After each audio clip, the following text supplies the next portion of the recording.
Welcome to the deep dive. Our mission here is, well, to sift through all that noise, take the latest important sources you've shared, and really pull out those vital nuggets of knowledge for you. Yeah, think of it as your shortcut, helping you feel incredibly well-informed without getting totally buried. Exactly. And it's pretty amazing how much can shift in just a few days, isn't it? It really is. This past week, roughly August 15th to the 18th, 2025, it was particularly packed. Global developments, remarkable breakthroughs. Yeah. Our dive today is really about helping you connect those dots. International diplomacy, tense domestic politics, economic shifts, environmental crises, and some really astounding science. Absolutely. We're going to give you the context, the connections for this extraordinary set of events from mid-August 2025. So let's buckle up and dive right in. Okay, first up, the big one. Everyone's been talking about it. Right. The Trump-Putin summit in Alaska, Right. August 15th and 16th, explicitly focused on the ongoing Ukraine war. And there was quite a bit of fanfare, you know? Oh yeah, red carpet, the B-2 bomber flyover on U.S. soil. Right. And President Trump was publicly pushing for a deal to end the fighting. That immediately caused some concern in Kyiv and with European allies. And what's striking there is how that kind of high-stakes diplomacy can sometimes just underscore how intractable a conflict really is, rather than, showing a clear way out. Leaders claimed many points were agreed to, but, well, they didn't announce any ceasefire, no concrete peace plan. Fighting just kept going in Ukraine. So the reactions. Very polarized. Ukrainian officials frustrated. U.S. and Russian diplomats framed it as, quote, productive. Productive, right. But the lack of concrete results, that actually sparked protests back in D.C. and opposition rallies in Kyiv, really shows you how deeply entrenched this whole thing remains. And the situation on the ground really highlights that intractability, like you said, starkly. Yeah.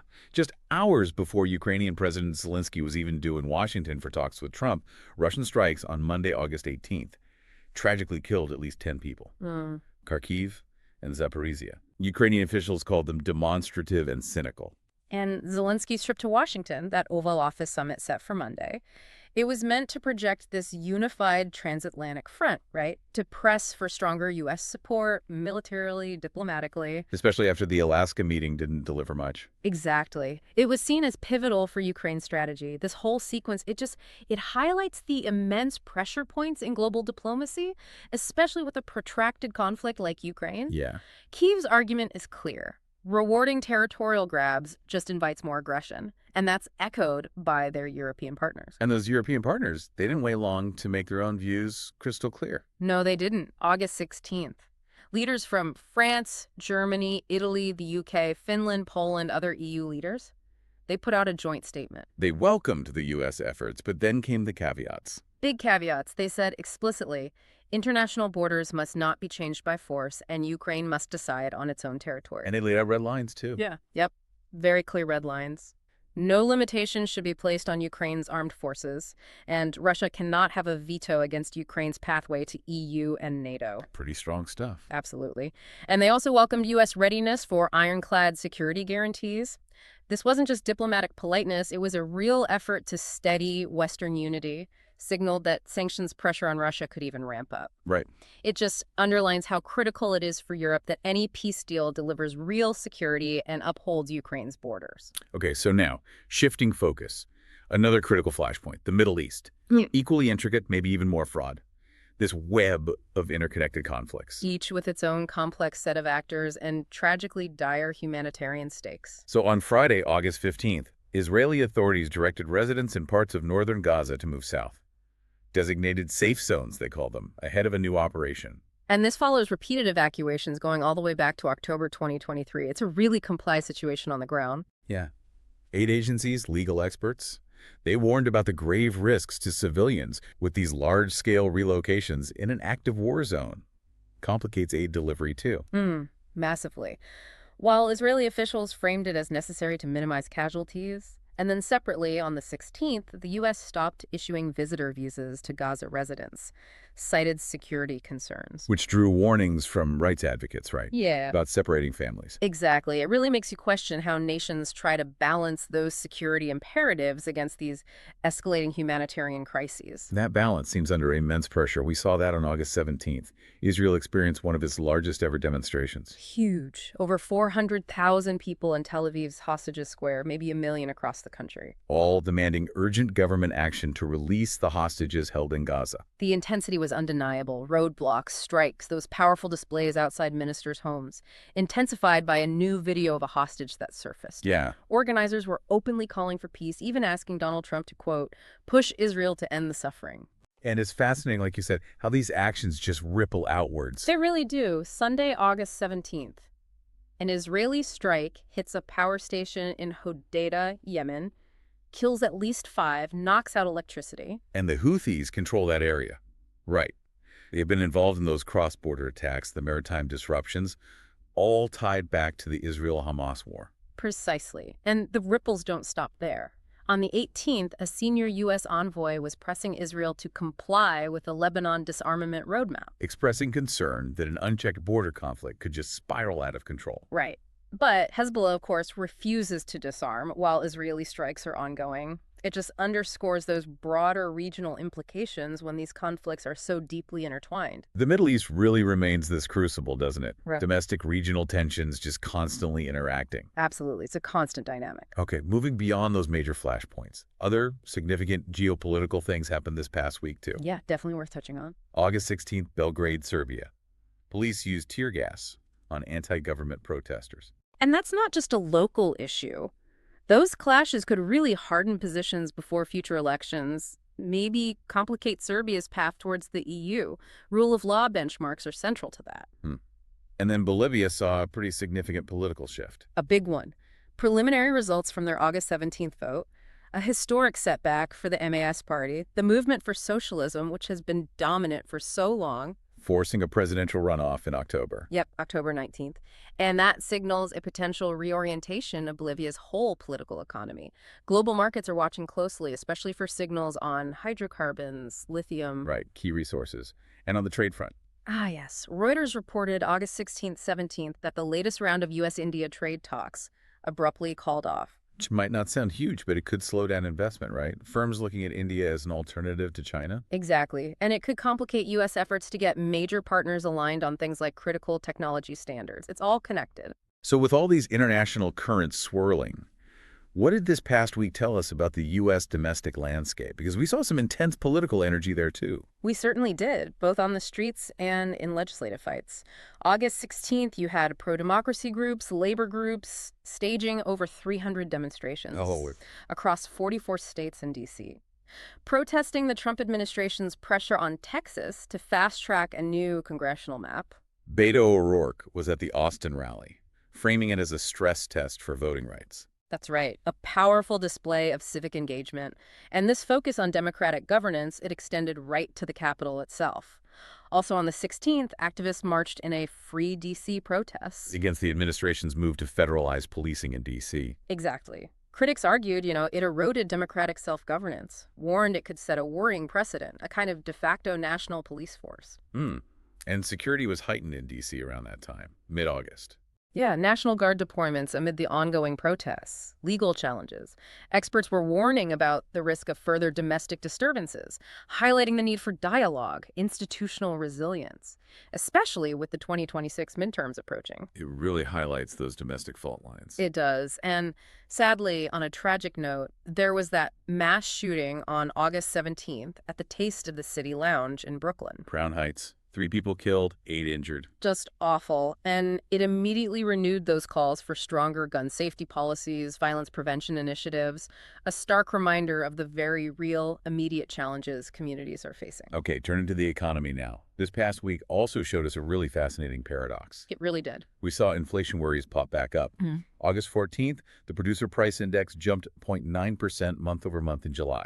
Biggest rise since mid-2022, driven mostly by services. And the very next day, consumer sentiment slipped. Inflation expectations moved higher. Right, which immediately reignited that stagflation talk among investors. That unsettling mix of high inflation and stagnant growth. But, And here's the paradox. Yeah, despite those worries, by mid-August, the Dow Jones hit a new all-time high, Joining the S&P 500 and NASDAQ in a record rally. It's this weird split, isn't it? Main Street feeling the pinch of inflation anxiety while Wall Street's hitting record highs. So what does that tell us? Is investor confidence in the present, or is it all anticipation of what the Fed might do? Well, the rally was fueled by tech optimism, robust earnings, and yeah, definitely that anticipation of Federal Reserve rate cuts down the line. Okay, and adding to these economic currents, tariffs. Right. Late Friday, August 15th, the Commerce Department added 407 product codes to the list. Goods subject to 50% duties on their steel and aluminum content, effective August 18th. And President Trump signaled more announcements were coming. Semiconductors, maybe? Yeah, he hinted at that. Business groups immediately warned this would ripple through industries, potentially lift prices, complicate supply chains further. And looking internationally, China's economy. July figures confirmed a loss of momentum there. That pressures Beijing to roll out new stimulus measures. Which has significant ripple effects globally. Commodity exporters, multinationals. Absolutely. And closer to home, Canada. August 16th, Ottawa ordered striking Air Canada flight attendants back to work, cited national interests. Then Air Canada withdrew its earnings guidance a couple of days later. Right. Really spotlighted those tensions between labor rights and essential services. And it could shape bargaining dynamics across Canada's transport sector going forward.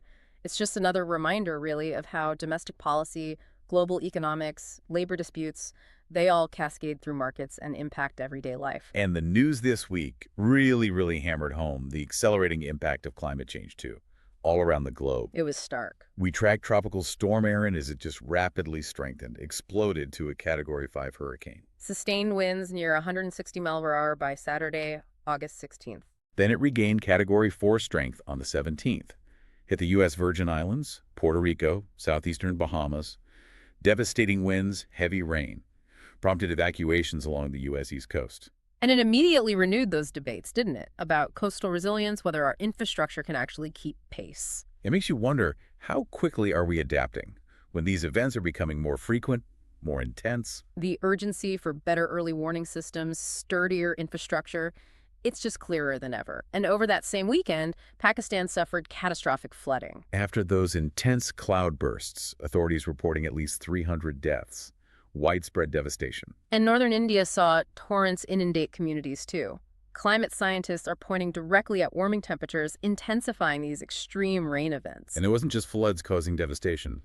Spain. Right. Friday, August 15th, battling 14 major wildfires amid a deadly heat wave. At least 7 people killed. An area roughly the size of London burned. Neighboring countries had to send assistance. Officials highlighting the mounting costs, renewing calls for better land management, cross-border emergency coordination. And even in the Arctic, a surprising complex development. Yeah, that new research in August revealed Greenland's accelerating ice sheet melt. It's fueling a big increase, 15–40%, in Arctic marine phytoplankton. Those are the microscopic algae that absorb co-euro. Exactly. So while it might temporarily boost local fisheries, which is, an interesting side effect, researchers cautioned about the broader disruptive impact on ocean ecosystems if the warming continues.